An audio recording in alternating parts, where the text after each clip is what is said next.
I've lived next to Vera Quinton for 3 years, and she never spoke more than 5 words to me until the night she slipped that note under my door. Now I understand why she keeps every curtain drawn and why her backyard light hasn't worked since 2019. My name is Bethany Carver, and what I'm about to tell you happened just 3 weeks ago in our home in Millbrook, Connecticut. I'm 34 years old, I work from home as a marketing consultant, and I used to think I was pretty rational. My husband Griffin is a night shift nurse at Millbrook General. He's 36, 6'2", and has this distinctive deep voice that our 8-year-old daughter Piper loves to imitate when she's playing dress up in his scrubs. That voice almost got us killed. When I heard Griffin calling my name from our backyard at 11:42 p.m. on a Tuesday night, every instinct told me to run downstairs and let him in. He sounded tired, maybe a little frustrated, exactly like he does when he's been dealing with difficult patients all night. The way he said, "Bethany, honey, I forgot my keys," was so perfectly Griffin that my hand was already reaching for the deadbolt. Thank God I looked at our bed first, because Griffin was right there, sound asleep on his side of the mattress, his hospital badge still clipped to his scrubs, his arm thrown over my pillow the way he always sleeps when I stay up late watching Netflix. His phone was charging on the nightstand. His car keys were sitting in the ceramic bowl Piper made him for Father's Day. And the thing outside that sounded exactly like my husband was still knocking on our back door, still calling my name with his voice, still asking to be let inside. We moved to Millbrook 3 years ago when Piper was 5. After years of cramped apartment living in Hartford, the 4-bedroom colonial on Sycamore Street felt like a palace. The realtor couldn't stop gushing about the neighborhood, excellent schools, low crime rate, friendly neighbors who actually knew each other's names. She was right about everything, which made what happened later so much harder to believe. Our backyard stretches out about half an acre before it hits the tree line. Old-growth forest, the kind that's been there since before Connecticut was even a state. The previous owners had installed a powerful security light on the back of the house that illuminated the entire yard. Griffin loved it because he could see clearly when he came home from his night shifts at the hospital. I loved it because Piper could play outside after dinner in the fall when the days got shorter. Vera Quinton's property sits right next to ours, separated by a low wooden fence that's probably been there since the 70s. She's 72, widowed, and has lived in that house for 35 years. The first time we met her, she was out tending her roses, wearing a sun hat that looked like it came from another era, and gardening gloves that went up to her elbows despite the summer heat. "Welcome to the neighborhood," she'd said, barely looking up from her pruning. "Your daughter is lovely. Keep an eye on her." At the time, I thought she meant it the way everyone warns parents about keeping kids safe. Now I know she meant something very specific. Vera was odd, but every neighborhood has that one eccentric neighbor, right? She grew the most stunning roses I'd ever seen. These deep red blooms that looked almost black in certain light. Her front yard was immaculate. Every blade of grass exactly the right height. Every shrub trimmed to mathematical precision. But her backyard was different. She let it grow wild back there, and she'd installed motion sensors along her fence line, the kind that click on if a squirrel runs past. Except for one weird detail. Her backyard light never worked. The fixture was there, mounted on her back porch, and I could even see the bulb inside the glass housing. But in 3 years, I'd never seen it turn on. Not once. "Mrs. Quinton's afraid of the dark," Piper announced one day after accepting a butterscotch candy from Vera over the fence. "She told me she keeps lights on inside all night long." "Then why doesn't she fix her backyard light?" Griffin had asked, genuinely puzzled. He'd even offered to repair it for her once when he was fixing our gate. Vera had gone pale and actually stepped back from him. "That light stays broken," she'd said firmly. "Some things are better left in the dark." Griffin thought she was going senile. I thought she was just set in her ways. We joked about it sometimes during our morning coffee, making up increasingly ridiculous theories about why Vera Quinton refused to illuminate her backyard. Griffin's favorite was that she was running a secret moonshine operation. Mine was that she was hiding the world's ugliest garden gnome collection. Our routine was comfortable and predictable. Griffin worked 3 12-hour night shifts a week at Millbrook General, Tuesday, Thursday, and Saturday. He'd leave at 6:30 p.m. and return around 2:30 a.m., sometimes later if the ER was slammed. On his work nights, I had my routine down to a science. Dinner with Piper at 6, homework help until 7:30, bath time, then bed by 8:30. After that, the house was mine. I'd pour a glass of wine, catch up on work emails, and watch whatever shows Griffin claimed were too dramatic for his taste. Tuesday nights were my favorite. Something about the middle of the week felt safe and quiet. Our street would go silent by 10 p.m., porch lights clicking off one by one as our neighbors settled in for the night. Vera's house would stay lit up like a Christmas display, every window glowing warmly except for the back of her house, which remained stubbornly dark. The week before the note, I'd noticed Vera acting stranger than usual. She was in her garden before dawn, standing among her roses, but not gardening, just standing there facing our house. When I waved from the kitchen window, she didn't wave back. She just watched me for a moment, then walked inside. "Maybe she's lonely," I told Griffin that night. "Her husband's been gone for decades. No kids ever visit." "She's made her choices," Griffin replied, practical as always. "Some people prefer being alone." But looking back now, Vera wasn't choosing isolation. She was maintaining a perimeter, she was standing guard, and she'd been doing it for 35 years, waiting for someone to finally believe her warning. Tuesday, October 15th, started like any other night. Griffin left for his shift at 6:30, kissing Piper on the forehead and telling her to be good for mommy. She was in her unicorn pajamas, the ones with the rainbow mane, building a fortress out of couch cushions while I cleaned up dinner dishes. At 9:47 p.m., I heard scratching at the front door. Not knocking, but a deliberate scratching sound, like someone dragging their fingernails across the wood. I muted the TV and listened. The scratching stopped, followed by soft footsteps moving away from the door. When I checked the peephole, no one was there, but on the doormat sat a piece of aged yellow paper, folded once. I grabbed it quickly and locked the door behind me. The handwriting was shaky but deliberate, written in blue fountain pen. "Dear Bethany, this is urgent. Do not turn on your backyard light after 11 p.m., no matter what you hear, no matter what you think you see. Your daughter's safety depends on this. I cannot explain more. Please trust me. V. Quinton." My first thought was that Vera was having some kind of episode. I called Griffin immediately, catching him between patients. "Honey, she's 72 and lives alone," Griffin said, his voice tired but patient. "Maybe she's sundowning?" "Elderly people sometimes get confused in the evenings." "But she seemed fine yesterday," I protested. "She was deadheading her roses at noon, totally normal. She even reminded me about the HOA meeting next week." "Want me to come home? I can tell Susan I have a family emergency." "No, it's fine," I said, looking at the note again. The writing was strange but steady, not the scrawl of someone confused. "I'll check on her tomorrow morning. Probably for the best. Lock everything up tight and get some sleep. Love you." At 10:30 p.m., just as I was about to head upstairs, Piper appeared in the hallway, tears streaming down her face. "Mommy, I had a scary dream," she sobbed, climbing into my lap on the couch. "What did you dream about, baby?" Someone was standing in the backyard. They looked like Daddy, but wrong somehow. Their arms were too long and their smile was broken. My skin erupted in goosebumps. "It was just a nightmare, sweetheart. Daddy's at work helping sick people, remember? The wrong Daddy kept asking me to come outside and play. He said he had a surprise for me, but his voice sounded like it was coming from underwater." I carried Piper back to bed, checking her window locks twice and pulling her curtains tight. After she fell asleep, I went through the house systematically, checking every door, every window, even the basement bulkhead. Everything was secure.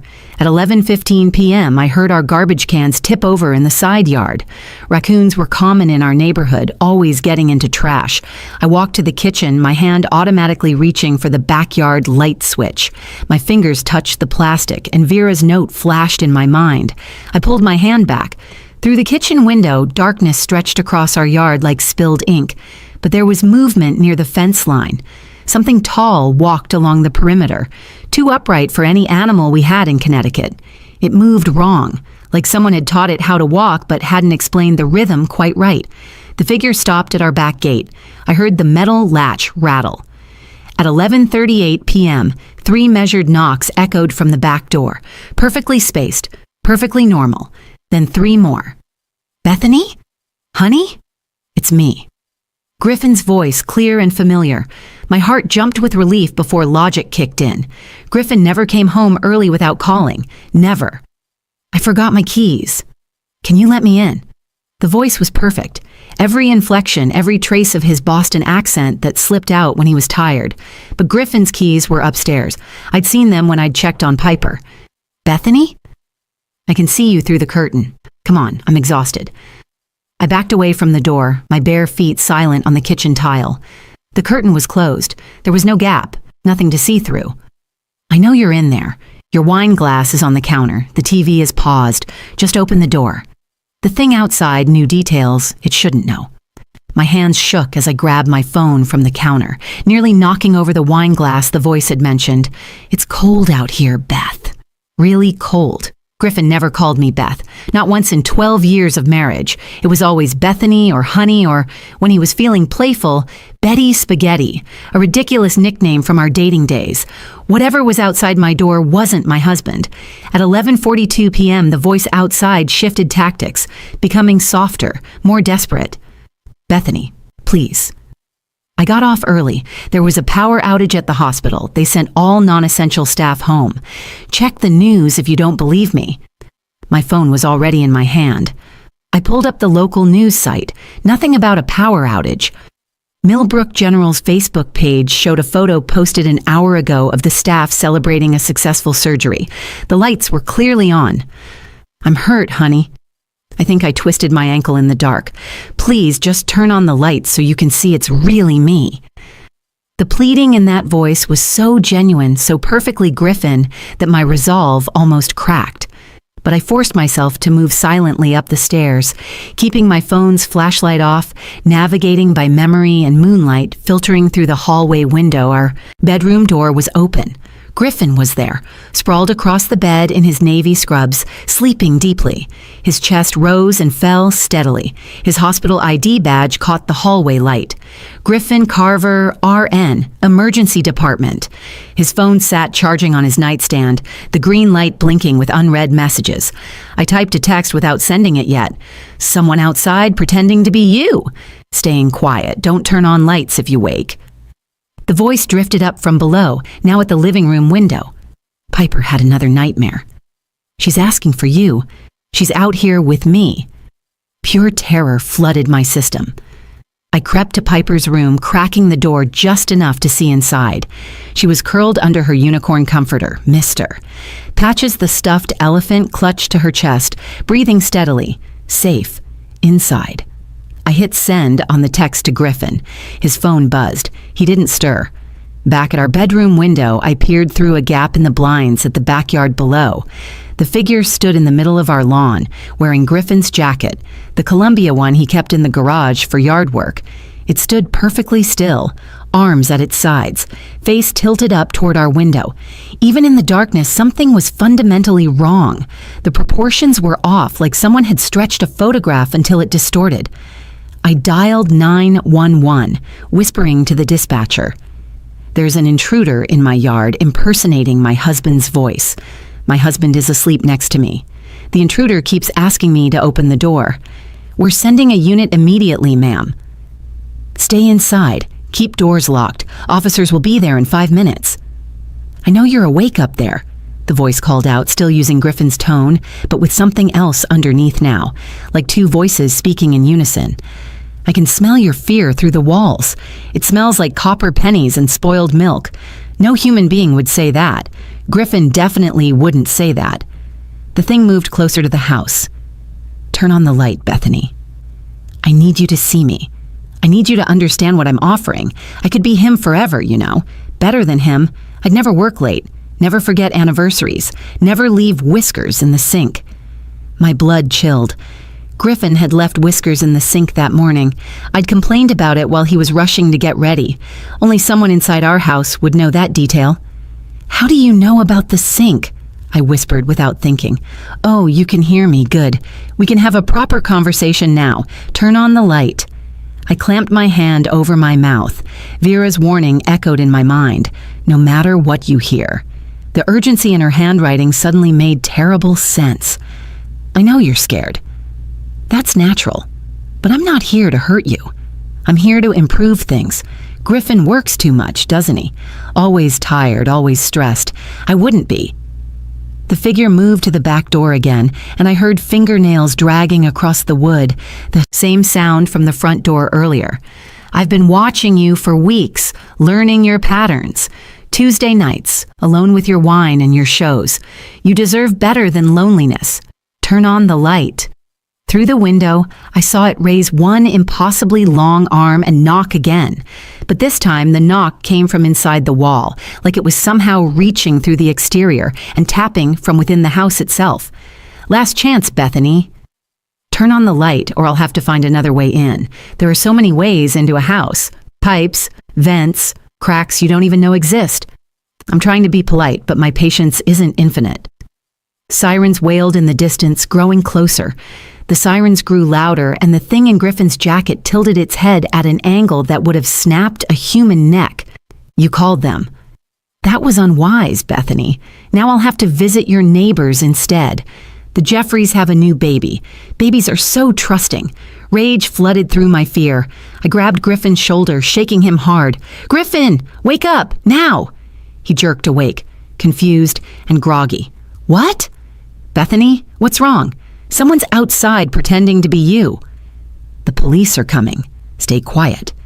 His confusion shifted to alertness as the sirens reached our street. Red and blue lights flashed through our bedroom window. The thing in the backyard made a sound like radio static mixed with a scream, a noise that seemed to come from everywhere at once. That's when Vera's bedroom light blazed to life next door. The elderly woman stood at her window holding what looked like an ancient floodlight, the kind photographers used in the 1960s. She aimed it directly at our backyard, and suddenly the darkness was obliterated by harsh white light. What I saw in that light will haunt me forever. The thing wearing Griffin's jacket wasn't human. It had the general shape of a man, but its limbs were too long, joints bending in too many places. Its face was the worst part. It had tried to copy Griffin's features but gotten the proportions wrong, like a child's drawing brought to life. The eyes were solid black, too many of them clustered where eyes should be. The mouth opened sideways, revealing rows of teeth that belonged in no earthly creature. It shrieked and moved toward the tree line, not running but skittering, its body contorting in ways that made my stomach heave, spider-like, but wearing human clothes. The Columbia jacket tore as its limbs extended, leaving shreds of fabric caught on our fence. 2 police officers rounded the corner of our house, flashlights raised. "Millbrook Police! Stop where you are!" But the thing was already gone, vanished into the forest with inhuman speed. The officers stood stunned, their flashlights sweeping the empty yard. Griffin was at the window now, his face pale. What the hell was that? Vera appeared at our back door, which I opened with shaking hands. She looked exhausted but determined, still, clutching her floodlight like a weapon. Behind her stood the 2 officers, both young, both clearly shaken. "May we come in?" one officer asked. "We need to understand what we just saw." We gathered in my kitchen, Vera placing an old leather journal on the table. Her hands trembled as she opened it. "It's been coming here since 1987, she began, her voice steady despite her shaking hands. "Maybe longer, but that's when I first encountered it." She showed us entries dating back decades, sketches of things almost human but wrong, photographs where shadows had too many limbs, police reports about missing persons who were never missing. "It took my Herald in February of 1988, she continued, pointing to a photo of a handsome man with kind eyes. I lived with that thing for 3 weeks before I noticed his eyes had too many pupils. When I confronted it under bright light, it fled. But Harold never came back. I found his body in the woods months later." Griffin gripped my hand so tight it hurt. "Why didn't you tell anyone?" "I tried. The police thought I was having a breakdown. My own sister tried to have me committed, so I learned to stay quiet and stay vigilant. It feeds on trust, you see.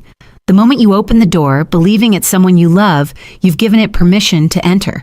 And once it's inside, it doesn't need darkness anymore. It can take their place completely." The officer, whose badge read Martinez, was taking notes with unsteady hands. "Ma'am, we need to report this." Vera laughed bitterly. "Report what? That you saw a monster? They'll bury the report like they buried mine in 88, 91, 96, 2003, 2011, and 2019. She flipped to a page covered in dates and names. Every few years, it tries again, always picking houses with someone who works nights, always mimicking voices of loved ones. The Hendersons in 96, their son was a trucker. The Nguyens in 2011, she was a night shift janitor. And now you, with Griffin working at the hospital. But why our house? I asked. It's not about your house. It's about the pattern. It studies routines, learns when people are alone, when they're vulnerable. Tuesday nights, you're alone. It knew that. Officer Martinez's radio crackled. Unit 12, we've got another call on Maple Street. Woman reports her deceased mother knocking on her door. Vera closed her eyes. It's moving faster now. Getting bolder. The police found nothing in the woods that night. No tracks, no evidence, just Griffin's shredded jacket hanging from a branch 15 feet up in a pine tree. The official report listed it as attempted break-in, suspect fled scene. Officer Martinez pulled me aside before leaving and pressed his card into my hand. Call me directly if anything else happens. Some things don't belong in official reports. Griffin didn't go back to work that week. He installed floodlights around our entire property, motion sensors on every corner, cameras covering every angle. Our electricity. Bill tripled, but neither of us cared. Sleep became something we did in shifts. One always awake, always watching. Vera gave me her journal 3 days later. She stood at my front door with a suitcase, taxi idling in the driveway. I'm moving to Florida to live with my sister, she said, pressing the worn leather book into my hands. I'm 72 years old. I've stood watch for 35 years. It's someone else's turn now. Wait, you're leaving? Just like that? She gripped my shoulders with surprising strength. You have a daughter to protect. You're strong enough, stronger than I was. I lost Harold because I didn't believe fast enough. You believed. You listened. That makes all the difference. But what if it comes back? Not if. When? It will come back. But now you know its rules. It needs permission, it needs darkness, and it needs trust. Don't give it any of those things. 3 weeks passed. Life returned to something resembling normal. Piper went back to school. Griffin returned to his shifts, though he now called every hour and had security walk him to his car. I tried to focus on work, but found myself reading Vera's journal instead, memorizing every detail, every pattern she'd documented. Then Thursday morning, over breakfast, Piper said something that made my blood freeze. "Mommy, why does Mrs. Jenkins next door knock on my window at night?" I set down my coffee cup carefully. "What do you mean, sweetie?" Last night, she was tapping on my window. She said she lost her cat and wanted me to help look for it. Griffin went rigid. "Piper, Mrs. Jenkins doesn't have a cat. She's allergic." "I know. That's why I didn't open the window. Plus, her smile had too many teeth. Like they went all the way back to her ears." We looked at each other across the table, the truth settling over us like a shroud. The thing hadn't left. It had just changed tactics, moved to different houses, learned new faces. That afternoon, I found myself doing what Vera had done. I typed up a warning on cream-colored paper, made 30 copies, and slipped them under doors throughout our neighborhood after dark. Most people probably threw them away, but maybe someone would listen. Maybe someone would believe.